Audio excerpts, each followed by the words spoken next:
വായനയെക്കുറിച്ചുള്ള ഒരു കവിതയാണ് ഞാനിവിടെ വായിക്കുന്നത്. എൻ്റെ കാവൽ മാലാഖ. പാതിരയോടടുത്ത നേരം റെയിൽവേ സ്റ്റേഷനിലെ കൂടുതൽ വെളിച്ചമുള്ള മൂലയിലിരുന്ന് വായിക്കുന്ന എന്നെ തോണ്ടി വിളിച്ച് പഴയ സഹപ്രവർത്തകൻ ചോദിച്ചു, താങ്കൾ ഇനിയും വായിച്ചു കഴിഞ്ഞില്ലേ? ഇല്ല. അയാളോട് ചിരിക്കെ ഉള്ളിൽ ഞാൻ എന്നോട് മന്ത്രിച്ചു, അവൾ മരിക്കും മുമ്പേ എനിക്ക് മരിക്കണ്ട.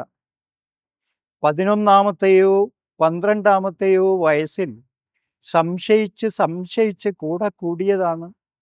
കൂടെ നിൽക്കാമോ? നിർത്തുമോ? ആരറിഞ്ഞതിലും എന്നെ അറിഞ്ഞു. ഒന്നും ചെയ്യാനില്ലാത്തപ്പോഴും ഇഷ്ടമില്ലാത്തത് ചെയ്യാനുള്ളപ്പോഴും മുമ്പിൽ വന്നു നിന്നു. ഒരു സമാധാനവും കിട്ടാത്തപ്പോൾ എന്തിനുമേതിനും സമാധാനം തന്നു. ഒരുവരും ക്ഷമിക്കാത്തതും ക്ഷമിക്കത്തക്കതായി കണ്ടു. അങ്ങനെയല്ലാതെ നിങ്ങൾക്ക് അപ്പോൾ ചെയ്യാനാവുമായിരുന്നില്ല, അവൾ ആശ്വസിപ്പിച്ചു. രഹസ്യമായ മുറിവുകളിൽ മരുന്ന് വെച്ച് കെട്ടിത്തന്നു. ഒന്നും സാരമാക്കിയില്ല, നിസ്സാരവുമാക്കിയില്ല. എൻ്റെ കാമുകിമാരെ എന്നേക്കാൾ കൊണ്ടാടി. വാക്കുകൾക്ക് പിന്നിൽ സൂര്യനായി ഉദിച്ചു. അവർ അവരേക്കാൾ ജ്വലിച്ചു. ഒരിക്കലും പരാതിപ്പെട്ടില്ല. ക്ഷമയോടെ വിളിപ്പുറത്ത് കാത്തു നിന്നു. വിളിച്ചപ്പോൾ എന്തൊരിഷ്ടത്തോടെയാണ് വന്നത്. കൂടെ നടന്ന് കാട്ടിത്തന്നു വഴികൾ, കാട്ടിത്തന്നു എനിക്ക് മാത്രം ഉതകുന്ന രക്ഷാമാർഗങ്ങൾ, അംഗീകരിച്ചു എന്നെയും ഉപയോഗിക്കുന്ന ഉപയോഗങ്ങൾ.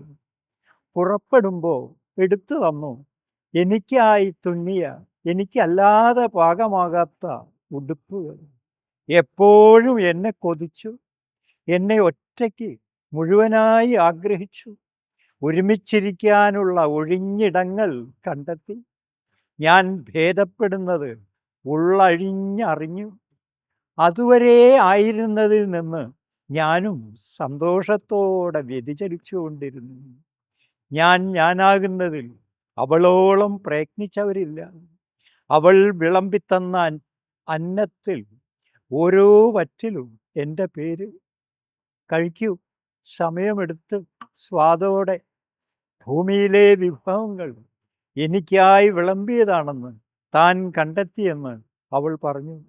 കണ്ണിന് വയ്യാതായപ്പോൾ ഞാൻ എല്ലാറ്റിലും ഇരുന്ന് കൊട്ടുവായിട്ടു. സുഖമായപ്പോൾ അധികം സുഖമായത് അവൾക്കാണ്. എൻ്റെ ഗൂഢാലോചനക്കാരിയെ വീട്ടിലാർക്കും അത്രയൊന്നും ഇഷ്ടമായിരുന്നില്ല. എൻ്റെ എല്ലാ ആലോചനകളിലും അവൾ തലയിടുന്നു.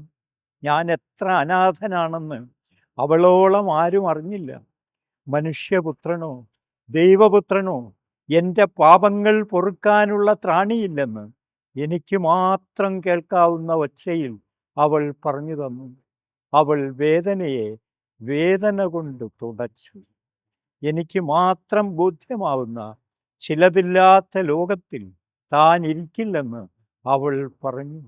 ഞാനില്ലാതാവുമ്പോൾ അതുവരെ കാണപ്പെടാതിരുന്ന ചിലതുകൂടി ഇല്ലാതാവും. മരിച്ചവൻ്റെ മുറിയിൽ ജീവിച്ചിരുന്ന കാലത്ത് അവൻ ഇല്ലാതിരുന്നപ്പോൾ ഉണ്ടായിരുന്നതിലും നിശബ്ദത.